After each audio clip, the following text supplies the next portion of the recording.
नमस्कार. छायाज रेसिपीजमध्ये आज आपण चण्याच्या डाळीपासून खूपच मस्त असा नाश्ता बनवणार आहोत. तर यासाठी इथे मी अर्धा कप चण्याची डाळ घेतली. ही 2 ते 3 वेळा स्वच्छ धुवायची आहे आणि यानंतर आपल्याला भिजत घालायची आहे. तर कमीत कमी 4 ते 5 तासासाठी ही भिजत घालायची आहे. ही आधीच मी डाळ भिजत घालून ठेवली होती. सकाळी जर ही रेसिपी बनवायची असेल तर रात्रभर भिजत घालून ठेवली तरी चालेल. तर पहा, ही डाळ 4 ते 5 तासानंतर अगदी सॉफ्ट झाले. तर अशी डाळ सॉफ्ट हवी आपल्याला या रेसिपीसाठी. आता याच्यातलं सगळं पाणी काढून टाकायचं आहे. तर इथे यातलं डाळीतलं सगळं पाणी काढून टाकलं आणि मिक्सरच्या भांड्यामध्ये काढून घेतली. आता अगदी बारीक अशी आपल्याला वाटून घ्यायची आहे. त्याआधी यामध्ये आपण पुढचं साहित्य घालूया. यामध्ये मी 2 हिरव्या मिरच्या घालते तुकडे करून. यानंतर साधारण अर्धा इंच आलं घातलं आहे. इथे आता मी पाव चमचा हळद घालते. यानंतर पाव चमचा हिंग घातला आहे. आता यामध्ये 2 मोठे चमचे दही घालायचं आहे. दही नसेल तर तुम्ही 1 चमचा लिंबाचा रस घातला तरी चालेल. आता यामध्ये थोडंसं पाणी घालून आपल्याला वाटून घ्यायचं आहे. जास्त पाणी घालू नका. फक्त वाटण्यापुरतं 2 ते 3 चमचे पाणी घालून हे अगदी बारीक असं वाटून घेतलं आहे. तर पाहू शकता अगदी बारीक वाटलं आहे. अजिबात यामध्ये चण्याची डाळ शिल्लक राहिलेली नाही आहे. हे एकदा आपण मिक्स करून घेऊया. हे थोडंसं घट्ट वाटतं आहे, त्यामुळे इथे मी आणखी 1 चमचा इतकं पाणी घालते आणि मिक्स करून घेते. तर पाहू शकता हे आपल्याला इतपत असं घट्ट हवं आहे. आता हे आपल्याला फेटून घ्यायचं आहे. ही प्रोसेस खूपच गरजेची आहे. यामुळे आपलं हे जे तयार पीठ आहे ते छान हलकं फुलकं होईल आणि आपली रेसिपीसुद्धा मोकळी आणि जाळीदार होईल. तर हे मी 3 ते 4 मिनटं असं फेटून घेते. तर पाहू शकता फेटल्यामुळे हे पीठ छान हलकं झालं आहे.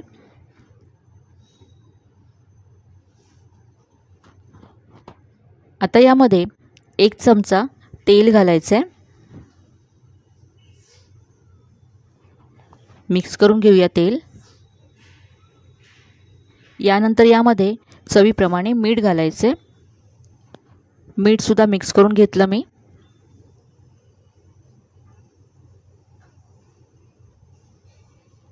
तर आज आपण इन्स्टंट शेवखमणी बनवतो आहे.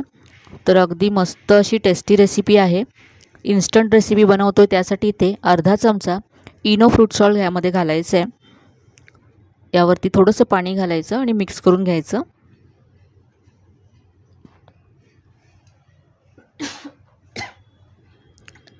तर हे पीठ पहा छान असं फुललं आहे. इनो घातला की लगेचच आपल्याला हे शिजवण्यासाठी ठेवायचं आहे.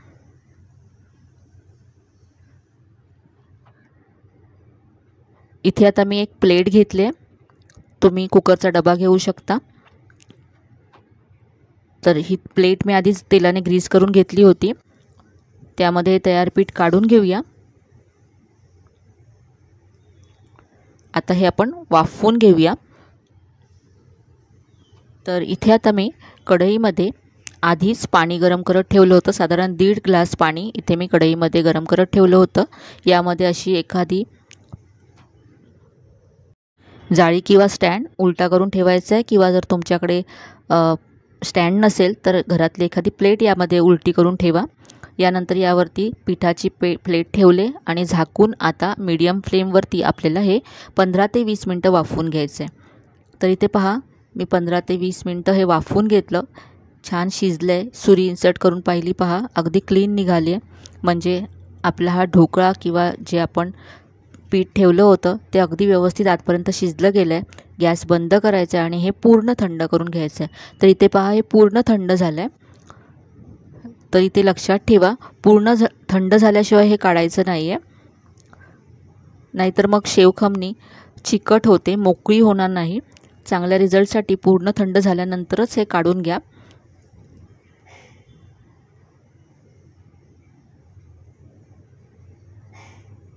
तर हे मी असे याचे पीस कट करून घेते आणि आता हे आपल्याला पूर्ण कुस्करून घ्यायचं आहे.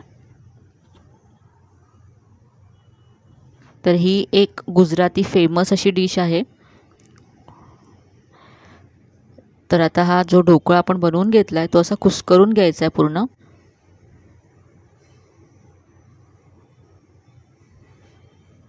पाहू शकता अगदी मोकळं मोकळं झालं आहे, हे अजिबात चिकट नाही आहे.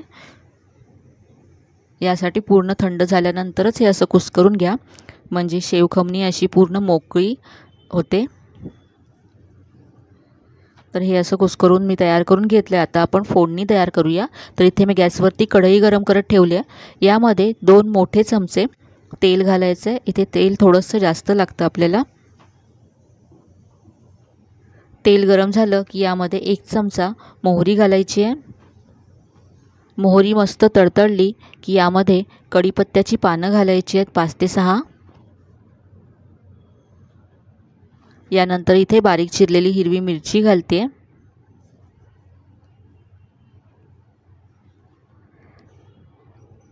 आता यामध्ये लसूण घालायचे. तर इथे मी 3 पाकळ्या लसूण किसून घेतलाय. लसणीची टेस्ट शेवखमणीमध्ये खूपच मस्त लागते. लसूण थोडासा परतून झाला पहा, किंचित ब्राऊन रंग आला लसणीला. आता यामध्ये पाव चमचा हळद घालायची आहे आणि यानंतर आता इथे 2 चमचे यामध्ये पाणी घालायचं आहे.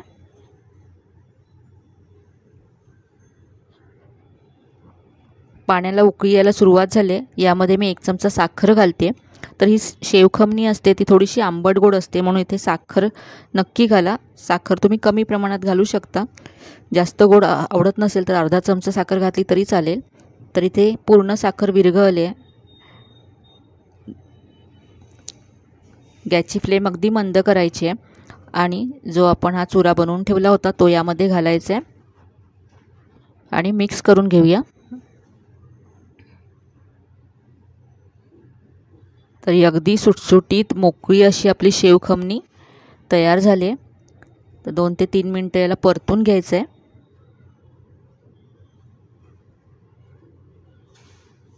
रात्री जर तुम्ही शिजवून तयार करून ठेवलंत तर सकाळी तुम्ही हे असं फोडणी देऊन सर्व करू शकता.